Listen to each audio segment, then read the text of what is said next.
Deborah Bryn. I'm the education assistant for C&H Audubon.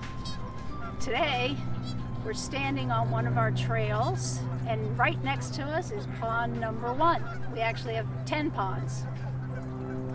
And what you see here is a freshwater ecosystem that has lots of food in it for animals and lots of plants, and it's a real special place. It's important to have a healthy ecosystem to support a wide variety of life, which is also called biodiversity. And one really critical factor for that is the water quality. There's something called pH, and that measures the water quality, and that'll tell us how healthy or unhealthy the water is for wildlife. First of all, we need to sample the water. So I'm going to go in and show you how I get a sample of water.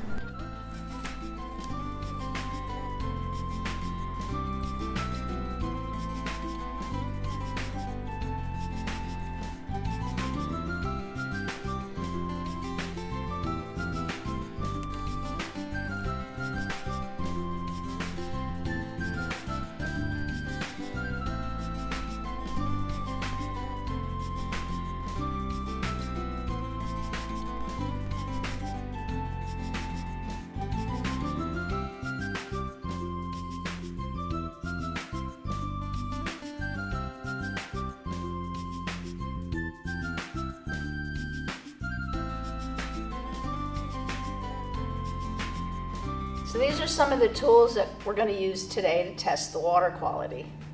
We're going to do a test called pH. It's a chemical test to see how much acid is in the water, basically. And we use these little strips called pH strips. And what we're going to try to find out is where on a scale our water sample is. Is it in the low end? It's measured from 0 to 14. And the low end, 0, 1, 2, is acid, like lemon. Lemon juice, orange juice. At the far other end of the scale, which is called basic, are things like cleaning solutions or bleach or Clorox. Right in the middle of the scale, it's called neutral pH. And neutral doesn't take sides. It's right in the middle. And that is something like drinking water. I could drink that all day. So living things are adapted for life at a pH from between 6 and 8, give or take.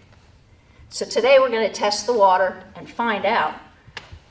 Remember this sample that I took at the pond? We're going to see if this is healthy or unhealthy for wildlife. So remember, I asked you to make a prediction.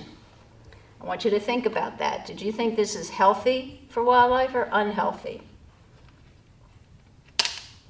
Now everybody look carefully at this strip. What color do you see? I see one color and it's kind of yellow, right? All right. Now we're going to put it in the water sample, and you're going to count down because it takes 10 seconds. All right, count down with me. 10, 9, 8, 7, 6, 5, 4, 3, 2, 1. Liftoff. Whoa. What happened? It changed color. That means there was a chemical reaction that took place. What does this mean? Now we need to compare it to a chart. So now we collected our data or information. Now we have to analyze it. So what we're going to do is put it next to this chart, and we're going to try to match up the number with the right colors, and, well, not quite. I think it's this one. All right, what number is that? 7.0. So now we have our result. The pH is 7.0.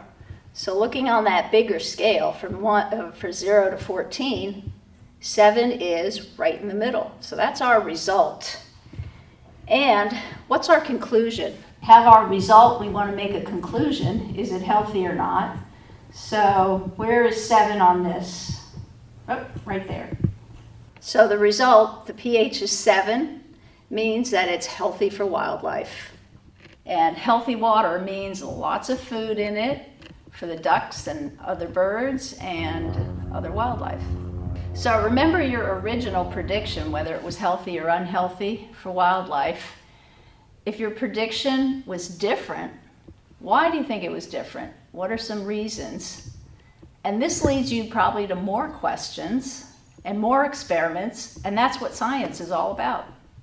So what can you and your family do to keep the water healthy? Let's think about that. Think about maybe 2 ways that you can keep the water healthy.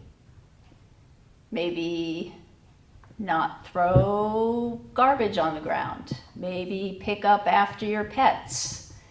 Maybe try not to use as much plastic, like using reusable shopping bags instead of plastic bags. How about no plastic straws or no styrofoam? There's lots of things you can do. Don't use too much fertilizer on your grass or pesticides like insect sprays. Thanks for watching, and I hope you'll all come back with your families and come for a visit, come for a walk around the trails, look at the ponds. It's free. Parking is free, and we're open every day from sun up until sundown. Thanks. Wow.